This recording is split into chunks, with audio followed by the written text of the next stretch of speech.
All right. Good day, everyone. We're starting with the introduction today. But before we actually start, we need to actually check some things, to check some parameters. Can you hear me? If you can hear me loud and clear, please let us know. Signify. You can hear me. You can comment. If you can hear me, let me know. Let me know.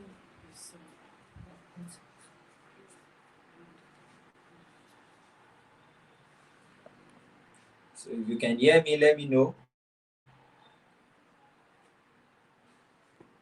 Testing the microphone.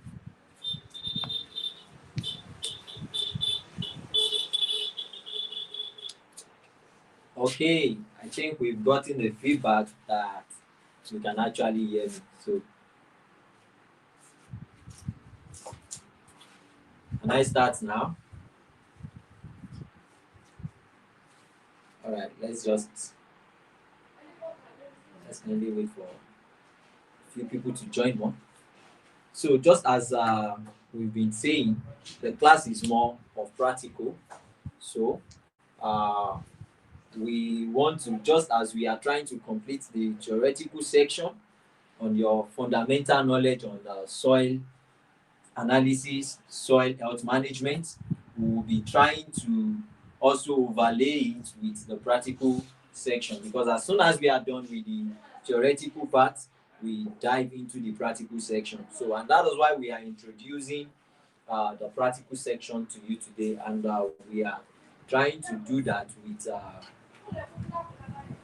looking at introduction to soil sampling. Introduction to soil sampling. So let me just introduce myself again. Most of you know me. I'm Stephen Popola, the team lead or the lead consultant at Agro Optimizer Limited, and then welcome you again to soil health management training. Uh, and then the topic we're looking at is soil sampling techniques. We're looking at the soil sampling techniques, but the learning objective for today is that at the end of the class, you will be able to know the importance of soil sampling, then identify the tools and materials required for soil sampling. Then at the end of the practical section, you will be able to correctly collect samples of your feed, or collect what we call representative samples, not just samples. You get to know the difference between the feed sample and the representative sample from this class. Then you will be able to avoid lots of errors, because many a times people collect samples and what they have as samples are not real samples, or are not, let us say, solid samples. Now, I will introduce you to this class with this illustration. Let's say you have a community. In this community, you have a large number of people, possibly 1,000 people, uh, 10,000, and then you are having a meeting that can only take limited people, possibly just 10 or less than 10.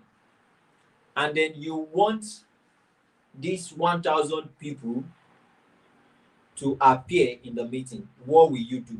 You will actually need to select a representative. Since the 10 people the 1,000 people cannot attend the meeting, you will need to select representative or possibly a representative. And while trying to select a representative of the people, there are things you need to make sure, or factors you need to consider, so that the person you will select to represent the people is actually carrying the mind of the people, actually carrying the characteristics of the people. That is, when you see the person, you will be able to say, oh, what can be found in the people can also be found in this person. And that is what we call sample. That is, what you are picking from your farm as your soil sample must carry the characteristic of the whole feed. Yes, we are very sure there are variabilities on the feed. That is, um, different different parameters, and the people you want to represent and in different degrees, but you will try as much as possible to make sure whatsoever sample or whatsoever representative you are picking carries an appreciable amount of those characteristics. In the case of soil, the characteristics are parameters. The parameters such as the chemophysical parameters, we have chemophysical parameters, chemophysical parameters,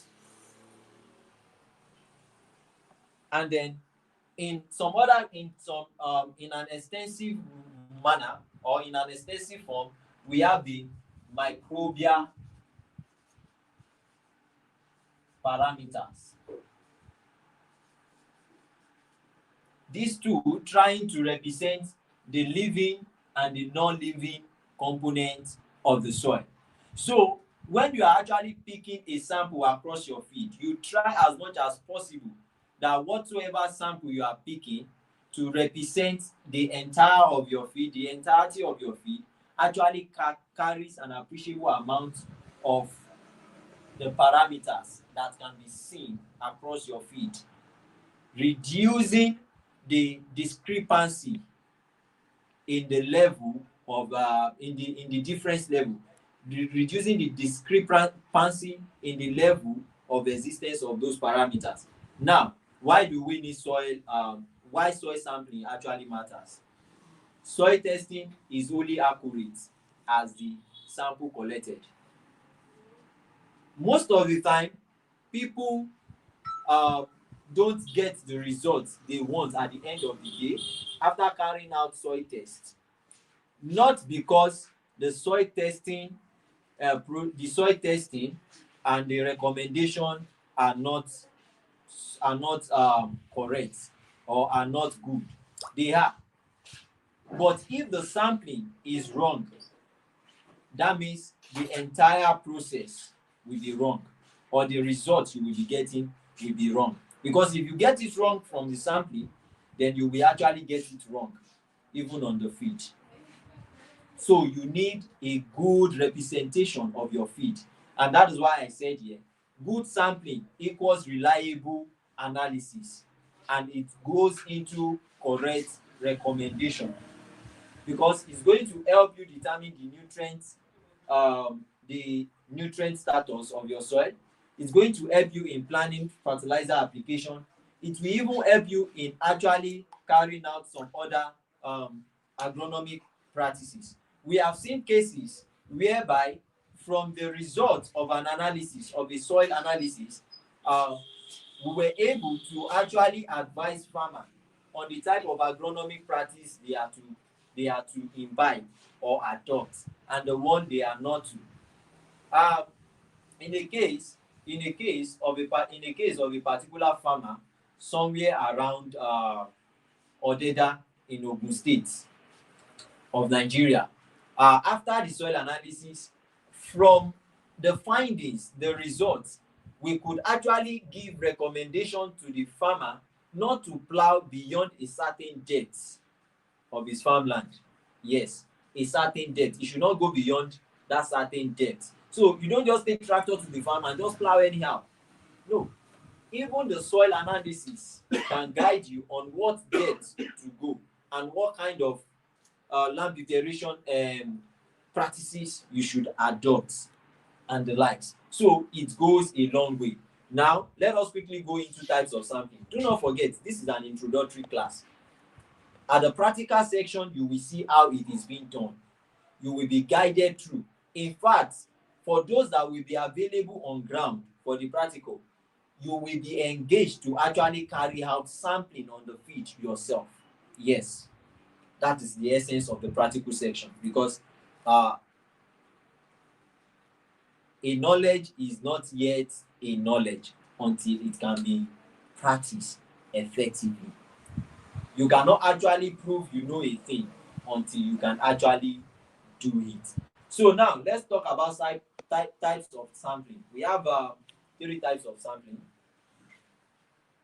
But we want to divide the 3 type of sampling into 2 categories.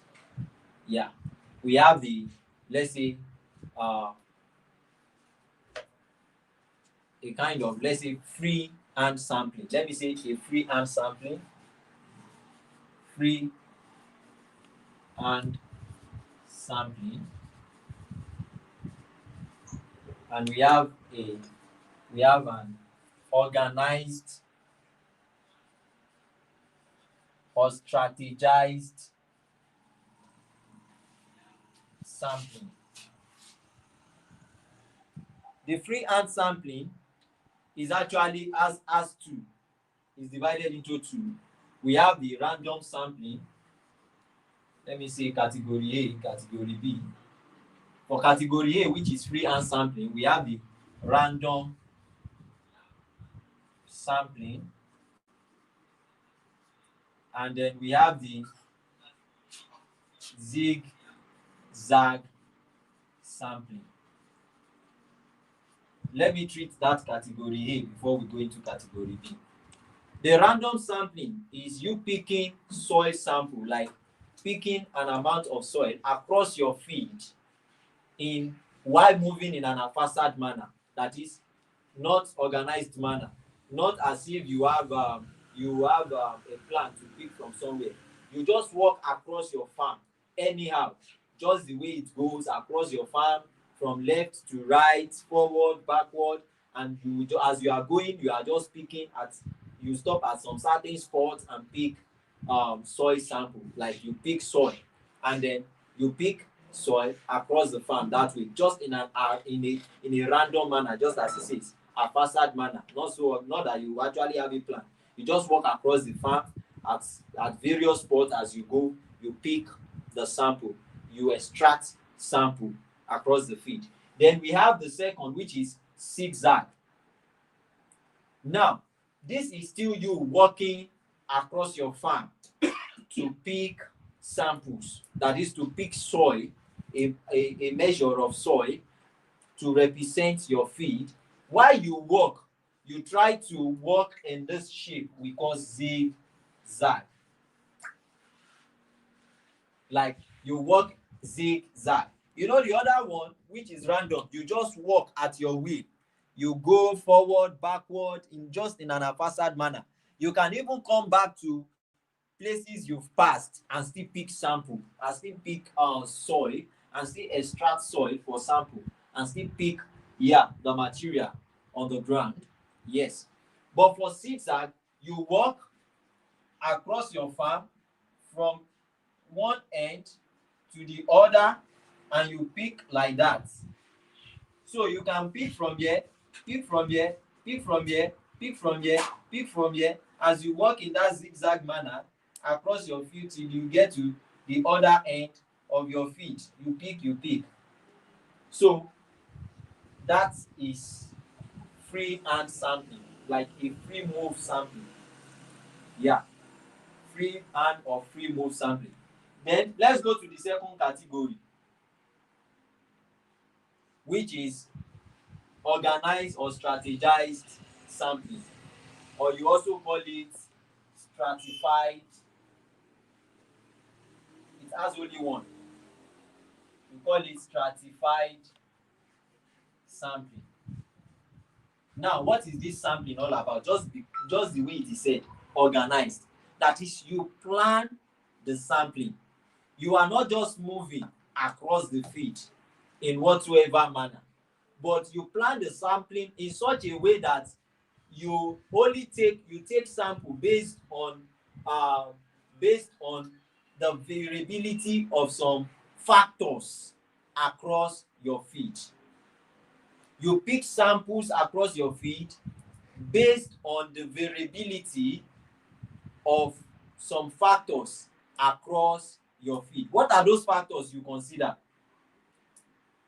When you have a field, you have to assess the field first, like observation. In an organized or strategized sampling, we always first have observation. That is why it is organized. Observation, site observation, or you call it field observation. In the free hand or free move sampling, you don't really observe. You want to start, you start, and you keep moving, and you collect till you get to whatsoever end you want to get to. and then you move. Yeah, you are not really taking notes or of any variability or any differences across the feed. You just pick your samples across. But for the organized or stratified sampling, you first observe the feed, you check for some factors, and those factors are what will now guide you to plan how you want to take your sample. What are those factors?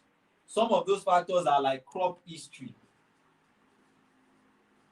Crop history. Another factor again is topography. Topography. Another factor again you tend to consider is possibly soil physical appearance.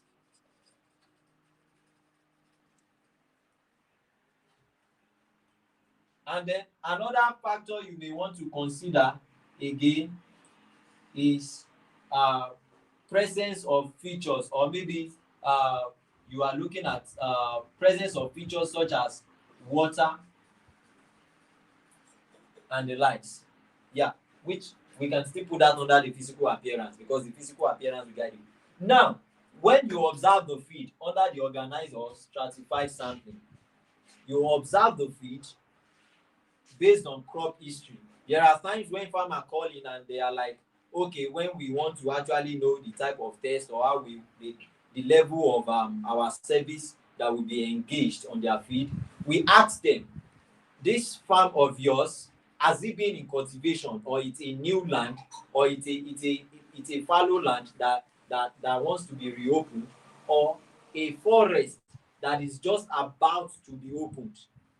So that will guide us on how to go about the sampling. If it is a land which has also already been in use, in cultivation, talking about the crop history, then the sampling mechanism, how we will go about with the sampling, picking the samples across the field, will be different from a newly opened land. And then in some cases, you have land where some parts are already in cultivation, while some other parts have not been cultivated. And then you also consider, oh, what crop has been cultivated in this region and what crop has been cultivated in this region. So when you are taking your sample, you put all those data together, all those information together to guide you through how to go about the sampling, the number of samples to use. Then you also consider another factor that guides you under the stratified sampling is the topography of the land. You will want to sample a valley different from an hilly land, a land on the plain from a land on the hill, and even a land across the hill. So it's all the topography also guides you. Then the soil physical like appearance. When you see certain place where, okay, possibly, let me give example, you have more of stones in that area, you will want to actually carry out sampling in that area, different, still on the same field, different from the way you will sample some other area where it's not stony. Or you actually see a part of the field looks swampy, like more waterlogged, has more moisture, while other parts are so dry. The sampling you will want to do, your sampling will actually be divided, will be stratified. You will want to sample those region, those swampy region, different from the upland region, or the land, or the part that is appearing more dry or drier, I mean to say. So that is that. These are the three types of sampling, but divided into two categories. The first category, the freehand sampling, which we have the random sampling and the zigzag sampling.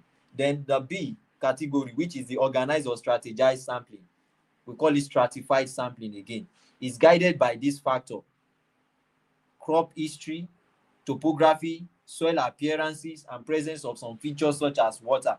But you get to do field observation in stratified sampling, while in the freehand sampling nothing guides you so much. You just do your free move across the field, either in a random manner or in a strategized manner.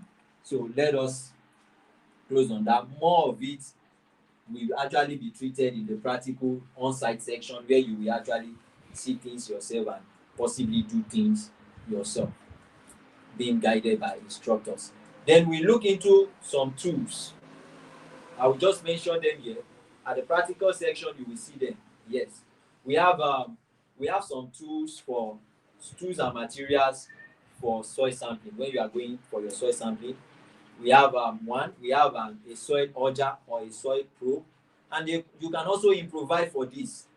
Anything that can actually give you access into the soil, to dig the soil out, to have the soil out, is what you can actually use in place of the soil auger or the soil probe. You can also use the garden shovel. You can use the garden shovel. You can use some other materials. You can improvise with your cutlass. You just need to make sure you actually follow the principle of getting the soil and what depth you want to get it to. Then you need a clean bucket. In some of our pictures, you would have seen, okay, you can bring it. This is one of the buckets we always use. But anytime you want to use it, to make sure it is clean, so it doesn't it doesn't contaminate the sample you are picking or the samples you are trying to extract. Then we have sampling bag and envelope. We have sampling bag and envelope. We are trying to search that out. We have sampling bag and envelope. Yes, you must have seen some in our pictures. You will see them live that day. Something to collect your samples in at the end of the day. Okay, I think we have a sample here. We have a sample here. So this is a sample. This is an example of a sample bag. It can come in different colors, but this is a transparent sample bag. You can see it's more like a ziplock. We put the samples in there and then we lock it up. So this is actually a sample. Then we have a permanent marker for labeling. This is an example. A permanent marker for labeling, and that is why when you're actually getting your sample bags, it should be something a marker can actually work on for labeling, just for it. Then we also need a glove, an hand glove, while sampling, so you don't get, to protect yourself and to also protect the sample. This is an example of a glove. So whichever you get, we have some polythene glove, we have some are rubber in nature and the likes. It's just to protect your hand and also to protect you yourself, and also to actually make sure it's the sample is not contaminated. Then you also need a GPS device or a smartphone.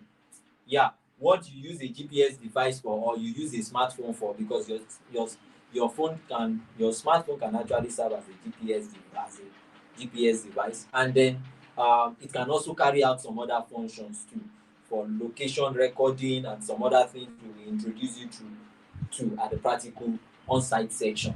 Then you need a record sheet or a sampling log.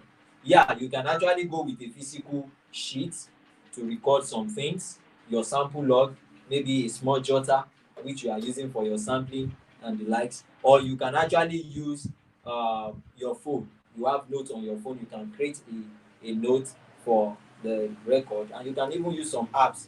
You'll be introduced to them. You will actually, because when you come for the practical, you will actually carry out sampling yourself. You will sample freely. I'm serious. So get prepared. Then okay, those are the major things you need. Actually, there are other things you get to know. Now, step-by-step sampling procedure. Step-by-step sampling procedure. Either random, zigzag, organized, or the organized method. Either of these three or the two categories, this is how you go with it. The only thing there in the organized is that you will have different sections across your feed, which you are going to do the sampling together, while for the random you just do it across. So The first thing you do is possibly you divide your feed into uniform areas. There are other forms of other things attached to sampling which I should actually let you know, but you get to know that at the practical section there is what we call grid grid grid sampling. It falls under this stratified sampling. You breaking your feed into some sections, it will be explained more in the practical section, so you don't get things, you don't get confused. Now, once you divide your feed, just as we have said, into various uniform areas, uh, if it is the organized based on the slope or crop history or any of these factors we have actually mentioned, and then if it is the random or zigzag, you must have divide your feed into sizes. Possibly you are going in 2 hectares or 3 hectares or 4 hectares. You have grouped them. Possibly you have 15, you have 10 hectares. You have actually grouped them into maybe 3 hectares, or you have let's say you have 15 hectares. You have grouped them into, you go you go 5 hectares, so you can have 3 samples across. You would have done that. Then after that, for each section or for each part you want to sample, you collect about 10 to 15 samples, like on-field sample, on-site sample, about 10 to 15. When you collect about 10 to 15, either in random manner or in zigzag manner, in a bucket, once you have done that, then at the end of the day, you mix all together in that bucket thoroughly.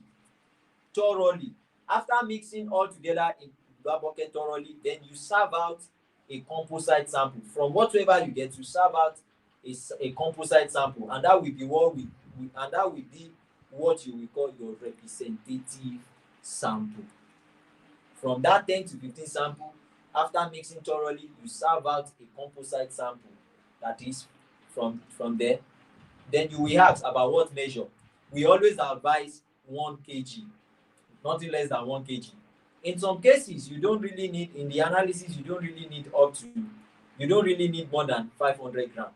But to be safe, to be on the safer side, there are times you want to carry out a rerun.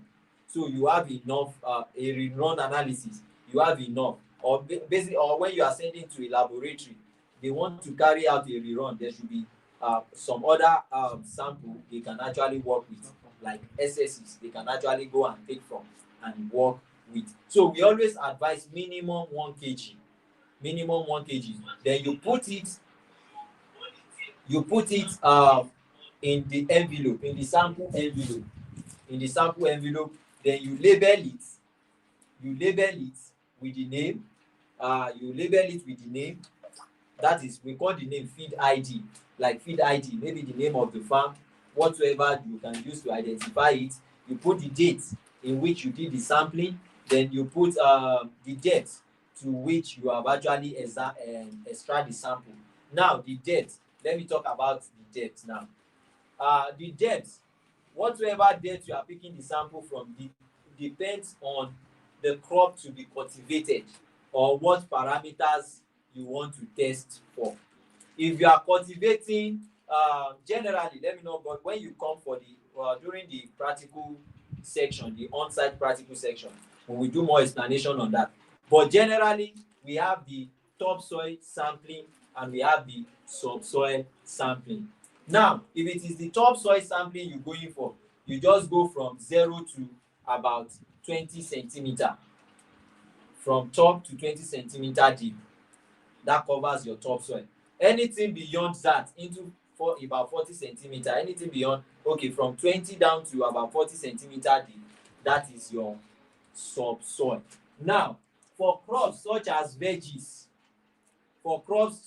veggies, grain, you only need the topsoil sample. Yeah. While for tree crops, you will be needing the subsoil sample. And then in some cases for tree crop, we advise, because at the early stage of your plant, they have things they need to take from the topsoil. So we always encourage the top and the subsoil sample. So you take the topsoil sample and then we also take the subsoil sample. Do not forget the topsoil is from 0 to 20 centimeter, while the subsoil is is from 20 centimeter downward into 40 centimeter or thereabout.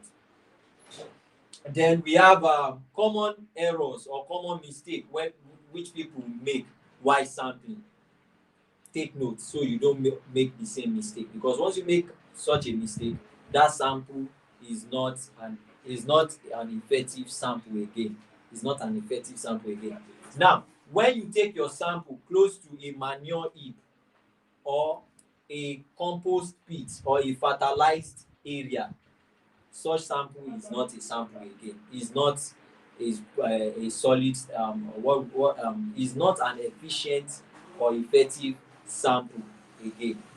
So whenever you are taking your samples, don't take manure as part of sample. Don't take the fertilizer you've applied on the farm as part of sample. So even when you are fertilized, don't take close to those zones, because they will affect the results. That means you are only testing.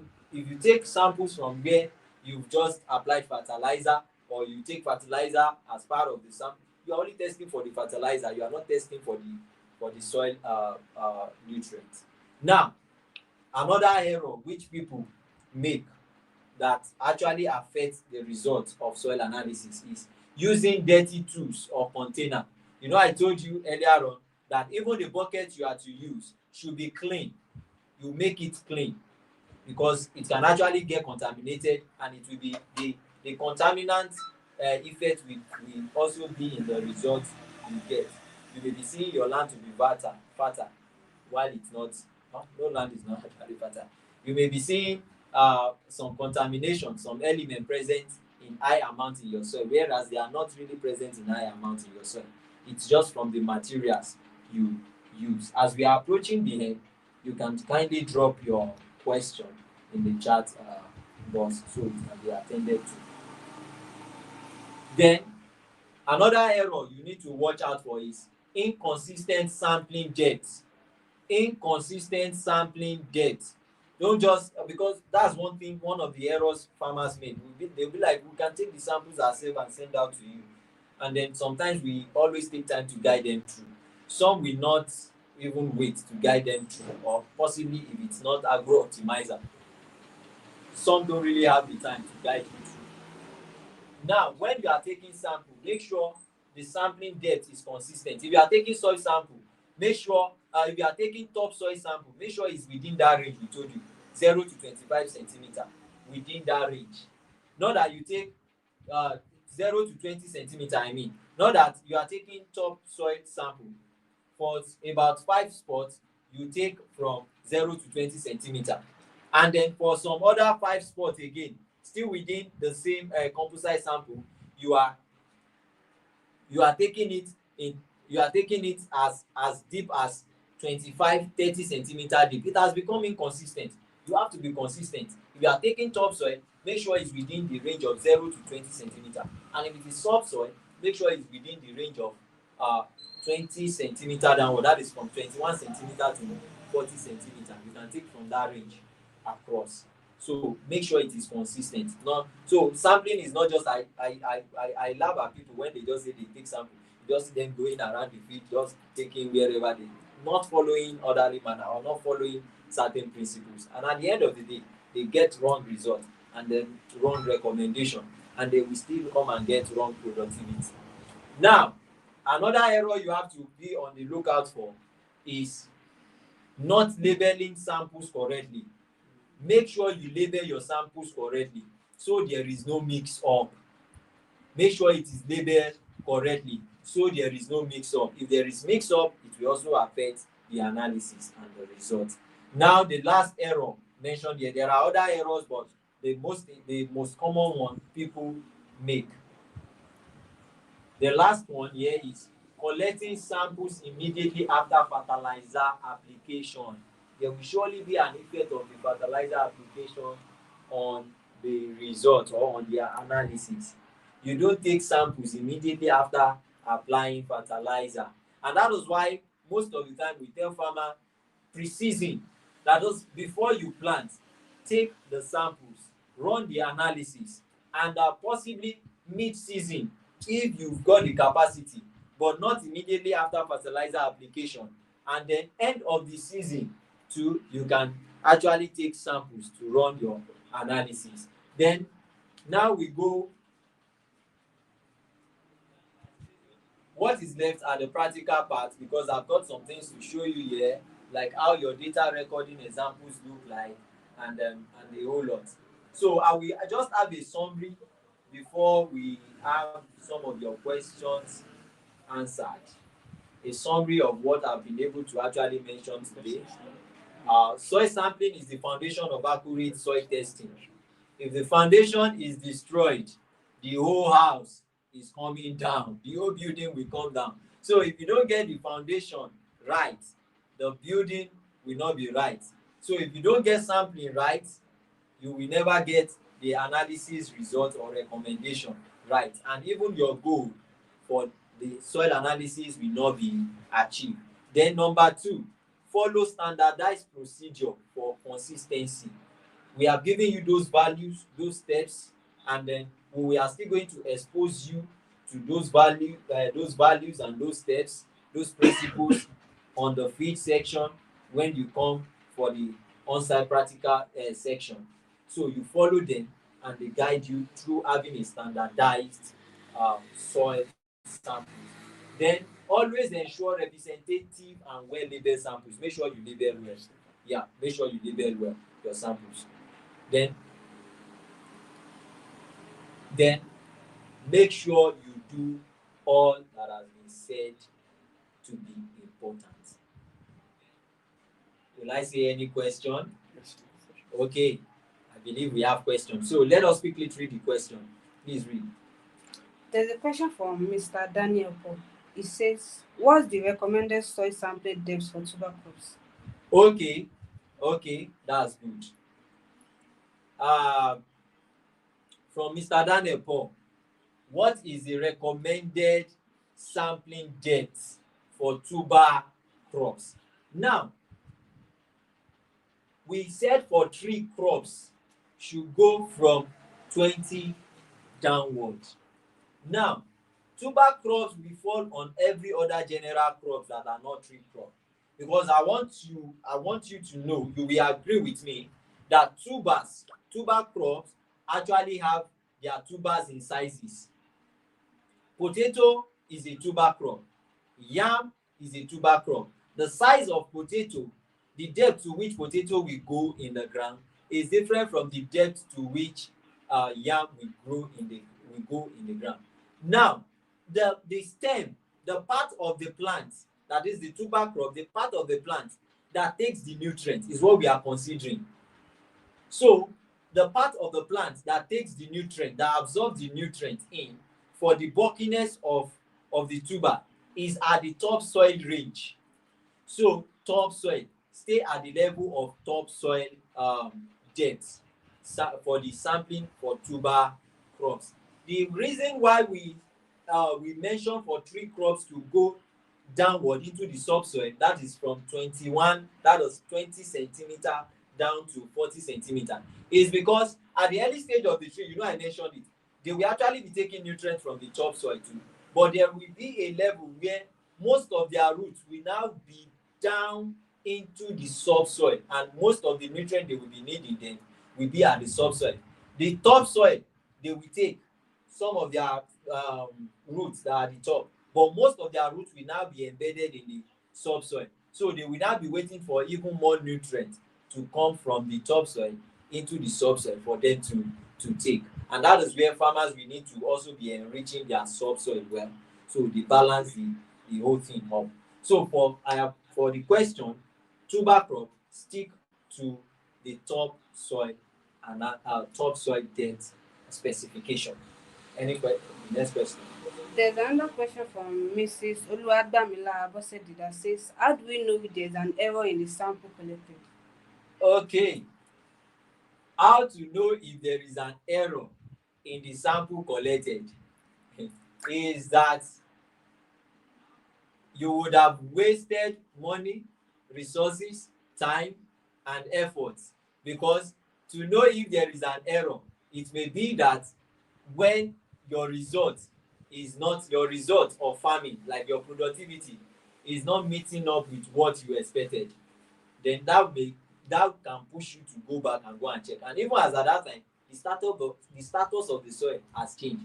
The best way is not to make an error at all. So make sure you secure, or you do whatever it will take for you not to make an error from the beginning. So if it will warrant you get an expert to sample for you, I'm talking about maybe on consultancy base now, or if you are doing it yourself, make sure you follow the right procedure. It's very simple to do. Just follow the right procedure, you get it. The best way to not know if there is an error is not even knowing at all, by preventing it in, by preventing it in the first place. Okay. Some cannot join us at the moment while we are live. Uh, they will watch the scene. They will watch the section later. So if you've got any question on the video, just drop it in the chat, or in the comment section. It will be attended to right there, or on the community platform created for the training, or even at the practical section. Thank you so much. It has been a nice time with you. Watch out for the next class. I remain Stephen Popola. Bye.